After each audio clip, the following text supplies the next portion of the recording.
Bismillahir Rahmanir Rahim. In the name of Allah, the most gracious, the most merciful.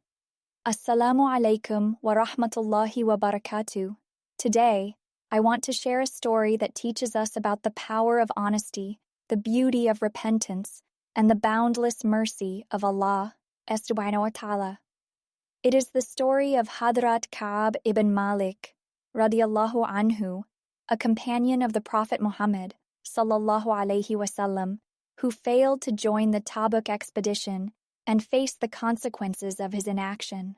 So stay with me until the end.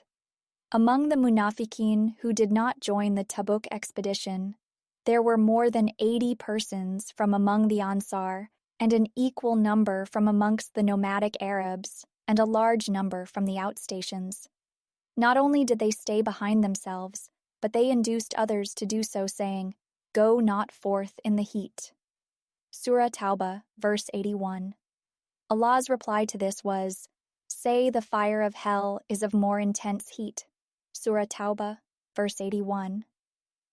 From amongst the faithful, there were only 3 persons who failed to rally to the Prophet's call. They were Murara bin Rabi, Hilal bin Umayyah, and Ka'ab bin Malik, Radhiyallahu Anhum. Murara had orchards of dates laden with fruit. He persuaded himself to lag behind with the plea, "I have taken part in all the campaigns so far. What possible harm would befall the Muslims if I missed this one?" He feared the loss of his entire crop in his absence, and this prevented him from going out. But when he realized his folly, he gave away in charity the whole crop and garden too, that had caused him to tarry behind the Prophet, sallallahu alayhi wasallam. Hilal's case was different. Some of his kinsfolk who had been away for a long time had just returned to Medina. It was for the sake of their company that he did not join the expedition. He also had participated in all the campaigns previously and thought, like Murara, that it would not matter much if he missed just that one campaign. When he came to know of the seriousness of his default, he made up his mind to sever all his connections with those relatives who had been the cause of that blunder. Ka'ab himself gives his account in detail, which is quoted in all books of hadith. He says, "I had never been financially so well off as I was at the time of Tabuk. I had 2 dromedaries of my own. I had never possessed this number before. It was a habit with the Prophet, sallallahu alayhi wasallam, that he never disclosed the destination of his expeditions, but he would keep inquiring about the conditions prevailing elsewhere. But this time, in view of the distance, the hot season, and the strength of the enemy, he had declared his destination so that preparations could be made thorough and complete. The number of the participants was so large that it was difficult to note down their names even, so much so that absentees could hardly be detected in the large host. The gardens of Medina were full of fruit. I intended every morning to make preparation for the journey, but somehow or other, the days passed by and I made no progress. I was satisfied that I had all the necessary means at my disposal and that I would be ready in no time if I once did decide to do so. I was still in this state of indecision when I learnt that the Prophet, sallallahu alayhi wasallam, had left with his companions. The idea still lingered in my mind that I would take a day or 2 to get ready and overtake the party. This procrastination continued till the time for the Prophet's arrival in Tabuk drew very near. I then tried to get ready, but again, somehow or other, I did not do so. Now, when I came to look at the people left behind, I realized that there was none in Medina except those who had been condemned as munafiqeen or had been specially exempted from going for certain reasons. The Prophet, sallallahu alayhi wasallam, on reaching Tabuk inquired as well, "How is it that I do not see Ka'ab?" Somebody said, "Oh, Prophet of Allah, his pride in wealth and ease has caused him to stay behind." Ma'az interrupted and said, "No, this is wrong. As far as our knowledge goes, he is a true Muslim. The Prophet, sallallahu alaihi wasallam, however, kept quiet. Ka'ab, Radhiyallahu Anhu, says, "After a few days I heard the news of the Prophet's return. I was struck with grief and remorse. Good excuses one after the other entered my mind, and I was sure that I could escape the Prophet's wrath with one of them for the time being, and later on I could pray for forgiveness to Allah. I also sought advice of the wise men of my family in the matter, but when I knew that the Prophet, sallallahu alaihi wasallam, had actually arrived, I was convinced that nothing but the truth would save me. So I decided to speak out the plain truth. It was a habit with the Prophet, sallallahu alaihi wasallam, that whenever he returned from a journey, he would repair to the masjid. First of all, say 2 rakat tahiyyatul masjid, and then stay there for a while to meet visitors. Now also, as he sat in the masjid, the munafiqeen came and placed before him on solemn oaths their excuses for failing to accompany him on the campaign. He took them at their words, leaving the rest to Allah. Just then I came and greeted him with salam. He turned his face with a sardonic smile. I besought him with the words, "O Prophet of Allah, you turn your face from me. By Allah, I am neither a munafiq nor have I the least doubt in my faith." He asked me to draw near, and I did so. He then said to me, "What prevented you from going out? Had you not purchased the dromedaries?" I made a reply, "O Prophet of Allah, if I were dealing with a worldly man, I am sure I would escape his displeasure through, seemingly, reasonable excuses, for Allah has endowed me with the gift of the gab. But in your case, I am sure that if I appease you with a false statement, Allah would be displeased with me. And, on the other hand, I am sure that if I displease you by confessing the simple truth, then Allah would very soon blow away your displeasure. I, therefore, make bold to speak the very truth. By Allah, I had no excuse at all. I had never been so well-to-do as I was at that time." The Prophet, sallallahu alaihi wasallam, remarked, "He is speaking the truth." He then said to me, "You go away. Allah will decide about you." When I left the masjid, many a man of my clan blamed me and admonished me thus: "Never before you had committed any wrong. If after making some good excuse for once, you had requested the Prophet, sallallahu alaihi wasallam, to pray for your goodness, surely his prayer would have sufficed you." I inquired of them if there were any more people like me. They informed me that there were 2 other persons, viz. Hilal bin Umayyah and Murara bin Rabi, who also had admitted their faults like me and received the same reply from the Prophet, sallallahu alaihi wasallam. I knew that both of them were very good Muslims and had participated in the campaign of Badr. The Prophet, sallallahu alaihi wasallam, issued instructions that none was to speak with the 3 of us. It is a common principle that displeasure is shown where some attachment exists, and a reprimand is given when there is hope for correction. A reprimand to an incorrigible person would be a futile effort. Ka'ab, Radhiyallahu Anhu, continues, "Under the instructions of the Prophet, sallallahu alaihi wasallam, the Sahaba completely boycotted us. Nobody was prepared to mix with or even speak to us. It seemed as if I was living in a strange land altogether.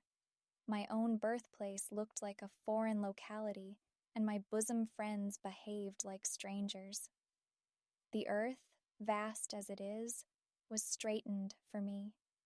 The thing that worried me most was that if I died in this condition, the Prophet, sallallahu alaihi wasallam, would not lead my funeral prayer, and if the Prophet, sallallahu alaihi wasallam, died in the meantime, I would be doomed forever, with none to talk to me and with none to pray at my funeral. The other two companions of mine confined themselves to their houses. I was the most daring of the three. I would go to the market and join the Jamaat for Salat, but nobody would talk to me. I would approach the Prophet, Sallallahu Alaihi Wasallam, and say, Assalamu alaikum, and would watch eagerly to see if his lips moved in reply. After Fard, I used to complete the Salat by standing close to him, and I would look at him from the corner of my eye to learn if he ever cast a single glance at me. I noticed that when I was engaged in Salat, he did glance at me, but when I was out of it, he would avert his face from me. Ka'ab, Radhiyallahu Anhu, continues, when this complete social boycott became too hard for me to bear, I one day climbed up the wall of Qatada, my dear cousin, and greeted him with Assalamu alaikum. He did not return my greetings. I said to him, for Allah's sake, do answer me one question. Do not you know that I love Allah and His Prophet, Sallallahu Alaihi Wasallam? He kept quiet. Again I repeated my request, but again he would not speak. When I inquired for the third time, he simply said, Allah and His Prophet, Sallallahu Alaihi Wasallam, know best. At this, tears welled out of my eyes, and he left me alone. Once, I was passing through a street of Medina when I noticed a Coptic Christian who had come from Syria to sell his grain, inquiring about Ka'ab bin Malik. When people pointed me out to him, he came and made over a letter to me from the Christian king of Ghassan. Thus it read, We have come to know that your master has ill-treated you. Allah may not keep you in abasement and in disgrace. You had better come to us. We shall extend all help to you. When I read this letter, I uttered, Inna lillahi wa inna ilayhi rajiun. To Allah we belong, and to Him is our return. And said, so my state of affairs had reached such an ebb that even the Kafirs were aspiring to draw me away from Islam. I could not imagine a calamity worse than that. I went and threw the letter into an oven. Thereafter I presented myself to the Prophet, Sallallahu Alaihi Wasallam, and exclaimed, O Prophet of Allah, your indifference towards me has lowered me to such an extent that even the Kafirs are building up their hopes over me. When 40 days had passed in this condition, a messenger of the Prophet, Sallallahu Alaihi Wasallam, brought me this mandate. Be separated from your wife. I inquired, am I to divorce her? He replied, no, only be separated. A similar message was delivered to my other two companions as well. I consequently said to my wife, go to your parents and wait till Allah decides my case. Hilal's wife went to the Prophet, Sallallahu Alaihi Wasallam, and said, O Prophet of Allah, Hilal is an old man and there is nobody else to look after him. If I go away from him, he will perish. If it is not very serious, kindly permit me to keep attending to him. The Prophet, Sallallahu Alaihi Wasallam, replied, there is no harm, provided you don't indulge in cohabitation with each other. She remarked, O Prophet of Allah, he has no urge for such a thing. Since the day his ordeal has started, he has been spending his entire time in weeping. Ka'ab, Radhiyallahu Anhu, says, it was suggested to me that I might also request the Prophet, Sallallahu Alaihi Wasallam, for permission to keep my wife with me for service. But I said, Hilal is old, while I am young. I do not know what reply I shall get, and, as such, I have no courage to make the request. Another 10 days passed, and now our ordeal had lasted for a full 50 days. On the morning of the 50th day, when I had said my Fajr prayer and was sitting on the roof of my house stricken with grief, and the earth had straightened for me, and the life had become dismal for me, I heard a crier's cry from over the top of the Mount Sula. Happy tidings to you, O Ka'ab. The moment I heard this, I fell prostrate on the ground, and tears of joy rolled down my cheeks as I understood that the ordeal was now over. In fact, the Prophet, sallallahu alaihi wasallam, had announced the divine forgiveness for all three of us after the salat that morning. At this, a person ran up the top of the mountain and yelled out the cry that had reached me. Thereafter, a rider came galloping to deliver the same happy news to me. I gave away as a gift the clothes I was wearing to the messenger of glad tidings. I swear by Allah, I had no other clothes in my possession at that time. I dressed up by borrowing clothes from some friend and went to the Prophet, sallallahu alaihi wasallam. As I entered the masjid, the people in the audience of the Prophet, sallallahu alaihi wasallam, ran to congratulate me. Abu Talha, Radhiyallahu Anhu, was the first to approach me. He shook my hand with a warmth that I shall never forget. Thereafter, I offered my salutation to the Prophet, sallallahu alaihi wasallam. I found his face beaming and radiant like the full moon. This was usual with him at times of extreme joy. I said to him, "O Prophet of Allah, I propose to give away in charity all that I possess as thanks for the acceptance of my tawbah." He said, "This will be too much for you. Keep a portion with you." I agreed to keep my share of the booty that fell in our hands in the Khyber campaign.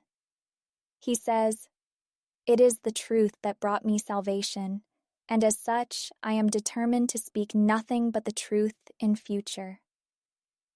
The above story brings out the following salient characteristics of the Muslims of that time. 1. The importance of striving in the path of Allah. Even the persons who had hitherto faithfully participated in every expedition had to bear the brunt of the Prophet's sallallahu alaihi wasallam anger when they failed to respond to Allah's call, even though for the first time in their lives. 2. Their devotion and obedience to the Prophet sallallahu alaihi wasallam. For full 50 days, the whole Muslim community, even their nearest and dearest, would not speak to the three persons in obedience to the Prophet's sallallahu alaihi wasallam orders. The three persons themselves went most steadfastly through the ordeal imposed on them. 3. Their strong faith. Ka'ab was so much perturbed when he received the letter from the Christian king, exciting him against the Prophet, sallallahu alaihi wasallam. His words and his action at that time are a testimony to the strong faith in his heart. Let us search our hearts and see how much devotion we have in them for the observance of the duties we owe to Islam. Leaving aside zakat and hajj, which involve the sacrifice of money, take the case of salat alone, which is the most important pillar of Islam after Iman. How many of us are particular about it?